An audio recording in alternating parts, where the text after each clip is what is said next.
शिरूरच्या मुखई इथे शेतकऱ्यांनी रास्ता रोको केलाय। चासकमान डावा कालवा अस्तरीकरणाला विरोध करण्यात आलेला आहे। पुणे जिल्ह्यातील मुखई इथे शेतकरी रस्त्यावर उतरलेत। याबाबत आंदोलक शेतकऱ्यांशी बातचीत केली आहे लोकशाही मराठीचे प्रतिनिधी साईदेव ढोबळे यांनी।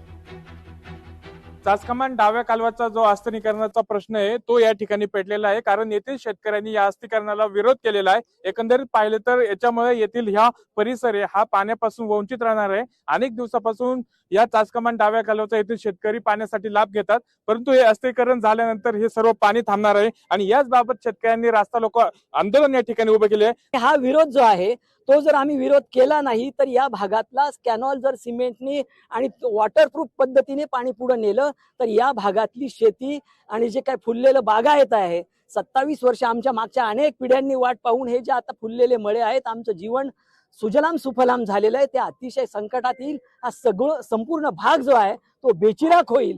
हे झालं नाही पाहिजे आणि आमची जी मागणी आहे ती कायदेशीर आहे। ज्या पद्धतीनं शेतकऱ्यांना अंधारात ठेवून संपूर्ण ओलिताखाली असणारे आमचे सर्व जे शेतकरी आहेत त्यातल्या कुठल्याही गावातल्या कोणाही शेतकऱ्याला पूर्वकल्पना नसताना किंवा आमच्या शेतकरी वर्गातून म्हणा किंवा तालुक्यातून कोणीही अशा पद्धतीचं अस्तरीकरण झालं पाहिजे अशी माहिती केलेली नसताना लोकशाहीच्या या ठिकाणी अवलंब न करता हुकुमशाही मार्गाने शेतकऱ्यांना अंधारात ठेवून हा जो प्रयोग सुरू करायचं ठरवलंय याचा आम्ही तीव्र शब्दामध्ये निषेध करतो। पुढील काळामध्ये जर अशा पद्धतीने हे जर काम सुरू ठेवलं तर पुन्हा एकदा रस्त्यावरती उतरून शासनाला घेरण्याचा इशारा देखील या शेतकऱ्यांनी दिलेला आहे। साईदेव ढोबळे, लोकशाही मराठी, शिरूर, पुणे।